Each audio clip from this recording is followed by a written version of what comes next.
All right, guys, Mr. Allen back here with the second part to our logarithm notes. So the back side of those notes. Hopefully you've printed that page and you're doing this with me so you can refer back to these. And so I've already kind of highlighted at the beginning here. It says a logarithm with base 10 is called a common logarithm. If no base is written for a logarithm, the base is assumed to be 10. And here's what we're talking about. You go look over here, and this is how we saw it in the first video. We saw these bases, log base 25, log base 4. But over here, it just says log. It doesn't say anything as far as a base. And that's what we talk about here. If no base is written, it's assumed to be base 10. It's assumed to be the common log. So this would say common log of 0.00001. Right? Common log of 1,000 is what we're dealing with here. Now, guys, let me say something about logarithms real quick, because the question will always come, what the heck is this? And why are we talking about it? What are these logarithms? And let me just share with you real quick their use. These are used a lot of times in the scientific world. Think back to those exponentials. A lot of things grow or decay exponentially in a natural way. Cells, cell growth, molecular decay for radioactive substances. A lot of those things behave that way. So logarithms, and then remember last video, logarithms are the inverse of exponentials. So exponentials and logarithms very much related. And so this stuff is used scientifically in dealing with population growth or or decays or material decay or growth. And so a lot of things used scientifically for the logarithms here. So that's one of the uses of logarithms that I wanted to share with you guys, and why we talk about them, because they're the exponent or the inverse of exponential functions. But let's get to it. So evaluating logarithms by using mental math. So the question mark here is, what is the common log of 0.0001 equal to? All right, that's it. We don't have an equals here. Before we had an equals. We had a full expression. We were just converting. Now we don't. We're trying to find what is it equal to. And to do that, and especially using mental math, you have to think about the exponential form of it, which is basically this. Remember that this number out here is always the exponent. So really what we're asking is, in this case, because we're common log, 10 to what power gets us 0.00001, right? That's how these logs work, right? The exponent's out here. This is the result of that base to that exponent, which is 0.001. How can that occur? Well, this is, again, a very much a science thing. If you use scientific notation, it's always base 10, and we wanted to put this like into scientific notation. What is 0.001? Well, how would I know? The key is to move the decimal place. How many times do I move this decimal place to get it back to 1.0, right? So move that decimal. There's 1, 2, 3, 4, 5 moves is what it takes to move that decimal. So our power is the fifth. But because 10 to this power is this really teeny number, it is a reciprocal. It's a fraction. So this is a negative.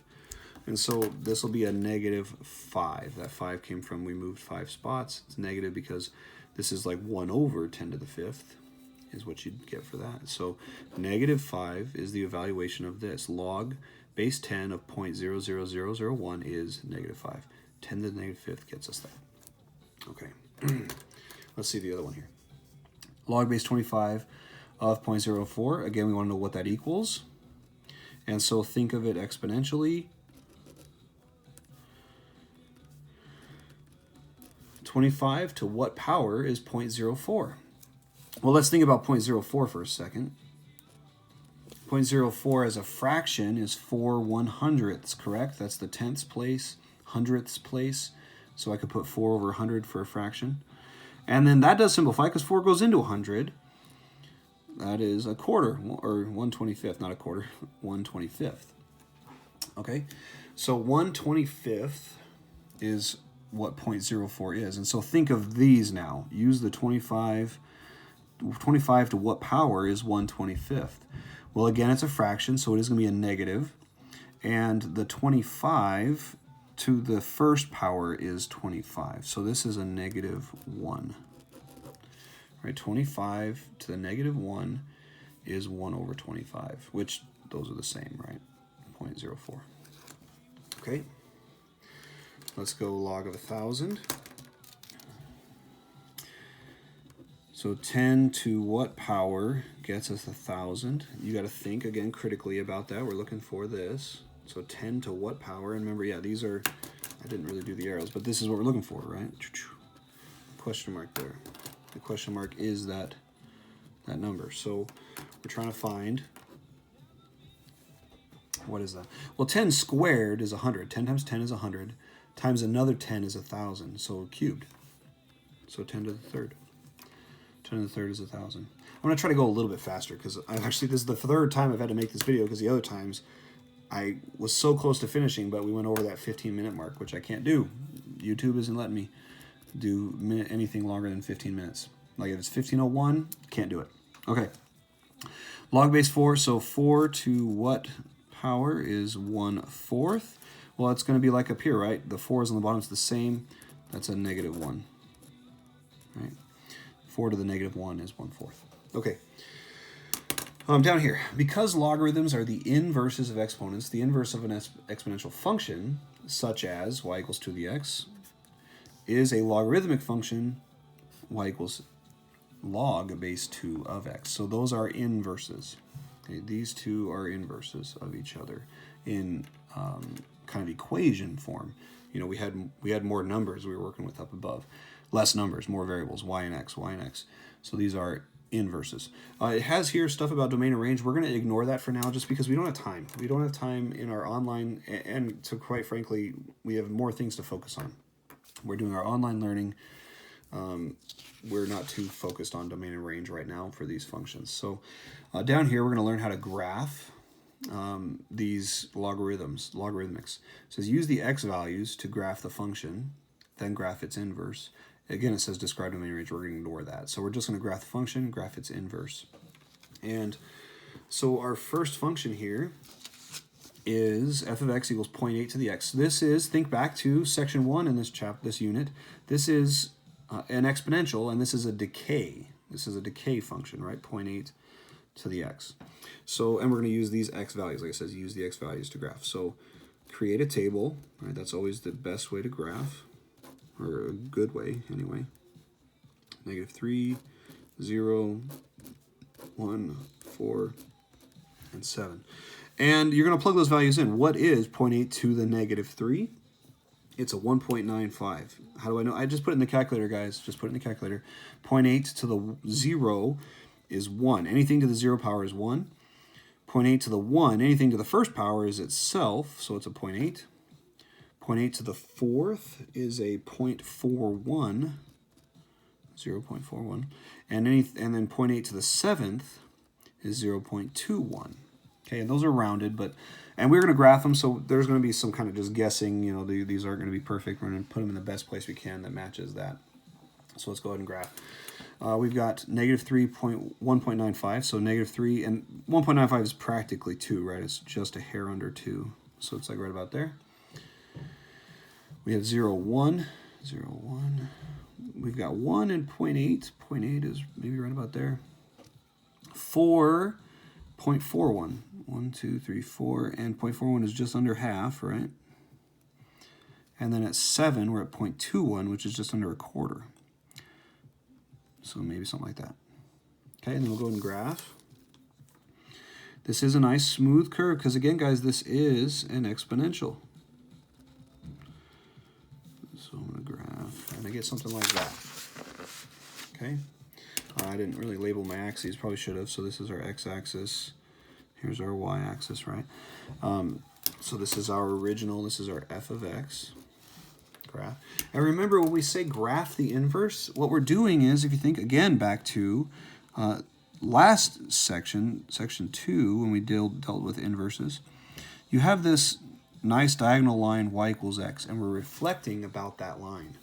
We're reflecting over that line. So let's go ahead and do that. How do we do this inverse? As far as graphing, the nice thing is you just swap them, right? If these were my x's and these are my y's, switch them in your head. These are now my x's, those are now my y's. If you want to know what the equation is for our inverse, again, I'm kind of using this idea right here we just saw. And so if we have 0.8 to the x, our inverse of f of x, so f of x inverse, is the log base 0.8 of x. And so that's what we're going to graph right now. We're going to graph this. And it's going to be just the inverse of that. So instead of negative 3, 1.95, I'm going to go 1.95, negative 3. So almost 2, and then down to negative 3. Right? And then instead of 0, 1, it's going to be 1, 0. And 0.81. Got me right there and really close to that guy. And then 0.414, 1, 2, 3, 4, just under half. And then 7 and 0.21 is about a quarter. Okay, and there is my f inverse of x. Okay, and guys, remember these are this is an exponential, so remember it doesn't cross x, right? This is just like before. It does not cross x. These numbers are going to get really, really tiny, but they're never going to get negative. As this gets bigger and bigger, they're not going to suddenly become negative. They're still going to be positive. They're just going to be really, really tiny. Okay? All right, let's get to the last one. Again, I'm trying to make sure I get this done fast enough. I've got just under 4 minutes, so let's knock it through. Same idea. This one now is an exponential growth. That was decay. This is growth. We got these x's given. So let's graph by getting a table. Negative 2, negative 1, 0, 1, and 2. Okay, so 3 to the negative 2, that's 1 over 3 squared is 1/9. 3 to negative 1 is 1 over 3. 3 to the 0 is 1. Again, anything to 0 is 1. 3 to the 1 is 3. And 3 squared is 9. Okay, so this is our x and y axis. So let's graph those. Negative 2, 1/9. That's really tiny, 1/9. Negative 1, 1/3. Then we got 0, 1. We got 1, 3. And 2, 9. So there's our exponential growth. That's our f of x. Again, we're going to reflect over that diagonal line. That's a really, really bad sketch. I apologize. I'm just trying to go quick here to get it in. And we're going to graph the inverse, which means we're going to flip our x's and y's, right? And what does that function look like? That inverse, it's 3 to the x, so this will be log base 3 of x is the inverse. But again, to graph, I'm not going to focus on this to graph. That's not too easy to do. What you do is you find 3 to the x and then flip them. That's going to be the easier way to go. So instead of negative 2, 1/9, it's going to be 1/9, negative 2. 1/9, negative 2. Right there. And 1/3, negative 1. And 1, 0. And 3, 1. 1, 2, 3, 1. And 9, 2. Okay, and then we get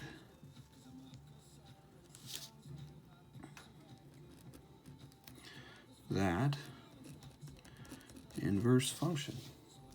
There we go. Whew, third time's a charm. All right, I got the video done in our 15 minutes. I did have to go a little bit faster, so hopefully it made sense to you, at least as best as it can. I know this is totally new and kind of foreign, these logarithms, but the key is relate them to what we know, which are exponentials. Exponentials aren't too bad. They're the inverses of the exponentials. You graph the exponential with your x and y by just making a table. To do the inverse, just flip your x's and your y's, right? So that these become your x's and those become your y's, right? And then that gets you your graph reflected about that diagonal line. All right, guys, good luck this week, and let us know if you have any questions. You can always come see us in our Zoom meetings, which are Wednesdays at 1 o'clock. So have a good one.